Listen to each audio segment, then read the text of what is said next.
আজ আমাদের লুসোতোতে second day. ভোর 6টার মধ্যে উঠে গিয়েছিলাম একমাত্র এই মেঘে ঢাকা সুন্দর পরিবেশটাকে দেখার জন্য। ভোর 6টা 6:30 অবধি কিন্তু এই মেঘে ঢাকা পরিবেশ থাকে। চারিদিকে যত দূরই তাকানো যাক না কেন শুধু মেঘে ঢাকা চারিদিক পরিবেশ। আর বুঝতেও পারছেন আশা করি সূর্যের আলোতে চারিদিকটা কীরকম ঝলমল হয়ে উঠছে আস্তে আস্তে। আমরা সবাই এবারে ব্রেকফাস্ট সেরে নিয়ে বেরিয়ে পড়লাম একটা নতুন জায়গার উদ্দেশ্যে। ট্যুর গাইড আমাদের জানালেন এই কলাপাতার মতন গাছগুলো নাকি হোয়াইট বানানা ট্রি বলা হয়। আফ্রিকাতে এসে আমি এই প্রথমবার এত বড় বড় ক্রিসমাস ট্রি দেখলাম, হোয়াইট বানানা ট্রি দেখলাম, অনেক নতুন কিছু জিনিস দেখলাম, জানলাম। এখন আমরা চলে এসেছি লুসোতোর মাগাম্বা ফরেস্টে।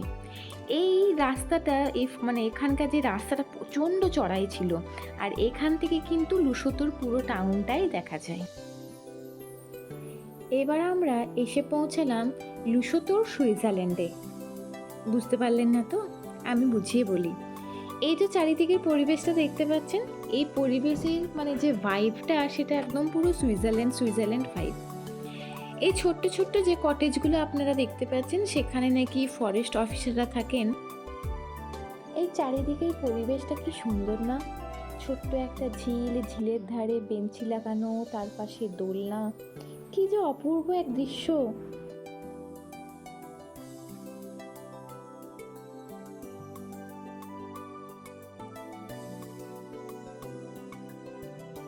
আমরা এখন চলে এসেছি আমাদের যিনি ট্যুর গাইড আছেন ওনার বাড়িতে লাঞ্চ করার জন্য।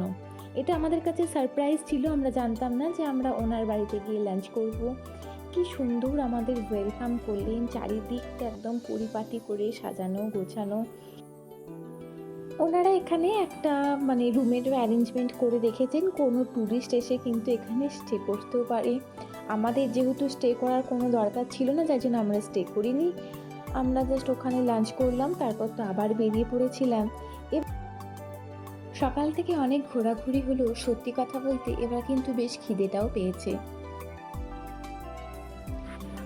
লাঞ্চে আমাদের জন্য ছিল রাইস, ফ্রেঞ্চ ফ্রাই, আরেকটা এটা আলু ভাতে বা কচু ভাতে কিছু একটা হবে। কিন্তু আমি যতদূর জানি কচু তো একটা পিচ্ছিল টাইপের হয়, তবে যদি আফ্রিকার কচু পিচ্ছিল না হয় জানি না, এটা একটু ডাউটেই আছে আমার। যাই হোক, এটাও টেস্ট করেছিলাম, খেতে খুবই সুন্দর। আর ছিল রাজমা আর ফ্রেঞ্চ ফ্রাই, কিন্তু আফ্রিকার বিখ্যাত খাবার, সেটাও আমি আপনাদের জানিয়ে রাখি। এত কিছু আয়োজনের মাঝেও কিন্তু ছিল চিকেন, স্যালাড, শাক, সমস্ত কিছু। এনারা কিন্তু খুব পরিপাটি করে যত্ন করেছিলেন, আর প্রতিটা খাবার না মাটির পাত্রে রেখেছিলেন।